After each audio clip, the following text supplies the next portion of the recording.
He sat down next to her. And in that moment, everyone around them thought he was making a mistake. She was sitting on the steps outside a small building, her face turned away, shoulders shaking as she tried to hide her tears. People passed by without slowing down. Some glanced. Some whispered. No one helped. Then this man stopped. He looked calm. Well-dressed. Confident. And instead of walking past her like everyone else, he sat down right beside her. A few people stared. One man shook his head as if to say, why would he get involved? But he stayed. Her name was Anna. She hadn't planned for her life to fall apart like this. 2 weeks earlier, she lost her job at a small company that suddenly shut down. Her savings barely covered groceries. Rent was overdue. That morning, her landlord had called again. She didn't answer. She wasn't asking for help. She wasn't begging. She was just exhausted. When the man spoke, his voice was quiet. You don't have to explain, he said. I just didn't want you sitting here alone. She tried to wipe her tears quickly. I don't want money, she said, almost embarrassed. I know, he replied. They sat there while the city moved around them. That surprised her. Cars passed. People talked. Life went on. But for the first time in days, Anna felt like time had slowed enough for her to breathe.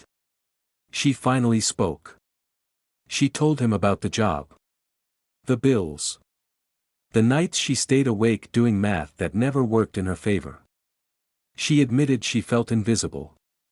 Like no matter how hard she tried, life kept pushing her back down. The man listened. He didn't interrupt. He didn't check his phone. He didn't rush. Nearby, people watched. Some assumed he was wasting his time.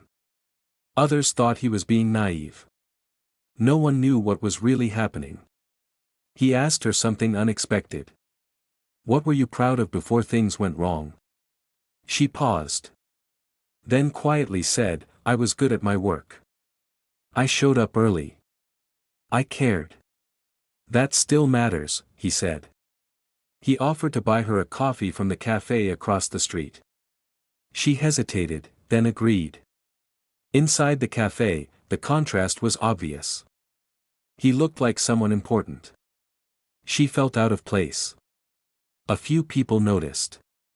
A cashier raised an eyebrow. The tension grew. Halfway through their conversation, the man asked her one simple question. If someone gave you a real chance tomorrow, would you take it? Yes, she said immediately. I'd prove I deserve it. He reached into his pocket and placed a plain card on the table. Call this number in the morning, he said. For what? She asked. For an interview. She pushed the card back gently. I don't want charity. He smiled. Good. This isn't charity. It's opportunity. She didn't know this yet, but the man sitting across from her wasn't just successful. He was a billionaire. The next morning, Anna nearly convinced herself not to call. Fear told her it would lead to disappointment. But she called anyway. The office was real. The interview was serious. The questions were tough. And near the end, the door opened. The man from the steps walked in. The room changed instantly. People stood up. Voices lowered. Respect filled the space. That was the moment Anna understood everything. He looked at her, not proudly, not dramatically, just calmly. The same way he had on the steps. She got the job. Months later, Anna wasn't just surviving. She was working again. Paying her bills. Standing taller. Smiling more. Life wasn't perfect, but it was moving forward.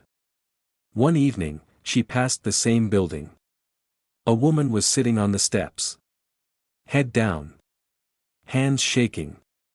People walked past her. Anna stopped. She sat down beside her. Because kindness doesn't always look big. Sometimes it just looks like staying when everyone else walks away. If this story moved you, share how it made you feel. What would you have done in his place?